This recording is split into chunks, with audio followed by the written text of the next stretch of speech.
Here we are at the start of a new hurricane season.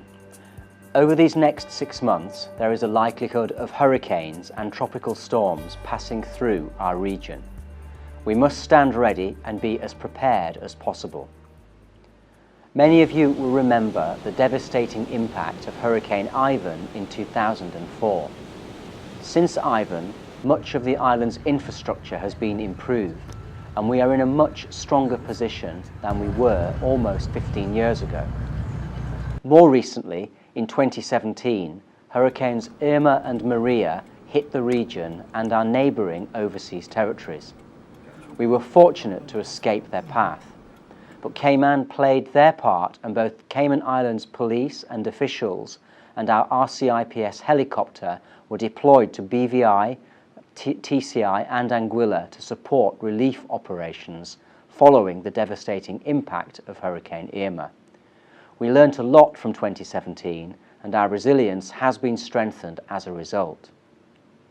This year, the Cayman Islands government and the UK jointly funded a second RCIPS helicopter, which will boost Cayman's capacity in response to disasters, both in the Cayman Islands and also in other neighbouring British overseas territories, where Cayman Islands is able to take on a wider regional role. And we also have a fantastic Ministry of Defence resource in the region in the form of the RFA Mounts Bay Royal Navy ship. The UK Royal Fleet auxiliary ship remains in the region throughout hurricane season and stands ready to provide a rapid response to any emergency in the British overseas territories. Mounts Bay provided much needed support during the 2017 hurricane season, delivering humanitarian aid to the devastated overseas territories following Irma and Maria. The Foreign Office in London have also funded improved satellite technology, which means emergency communications are able to take place as soon as a storm has passed. I feel reassured that the Cayman Islands are in a better position than they were 2 years ago. We also have an excellent hazard management team here in the Cayman Islands who have been working hard to help you prepare for this season. They have plenty of hints, tips and practical advice to help get you off to a good start. There are practical things we can all do to protect ourselves and our families. I encourage you to develop a plan for where you will seek shelter and gather a stock of non-perishable food and water to last a week. After these essentials are in place, you should look at ensuring you have key supplies like a flashlight, a battery-operated radio, shutters for windows, and you should also make sure your travel and insurance documents are up to date. You should know where your nearest emergency shelter is located, and you should familiarise yourself with what you should take and what needs to be left behind. I understand that in every district in Grand Cayman there is a shelter designated as an emergency medical centre.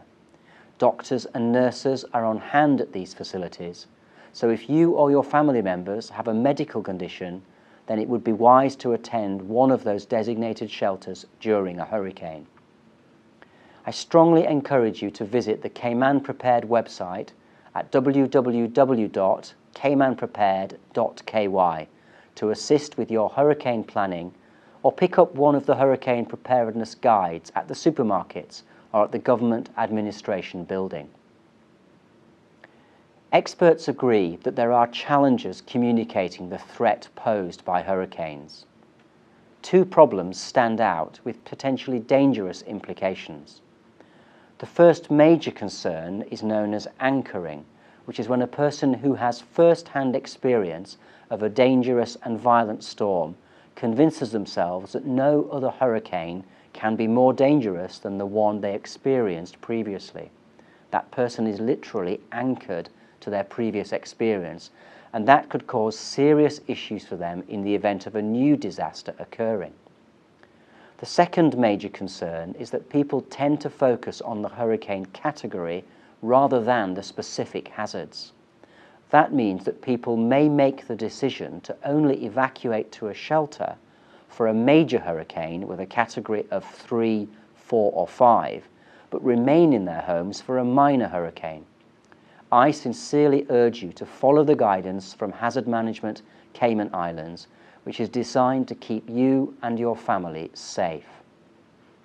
Experience of previous hurricanes has seen people put themselves in harm's way so as not to leave their pets behind at home. As a result, the government is working towards 2 animal-friendly shelters for this year, where pets will be housed separately from those using the facilities. And on a final note, I ask you also to look out for and help your neighbours with their hurricane season preparations, particularly the elderly people in your community who may find it challenging to get supplies, put up shutters and trim back any trees that might impact their homes. Our strength lies in reaching out to each other. Only then are we able to weather any storm that comes our way. I hope that this hurricane season is a quiet one, but we all have a responsibility to ensure we are prepared and to take the threat of a severe impact seriously.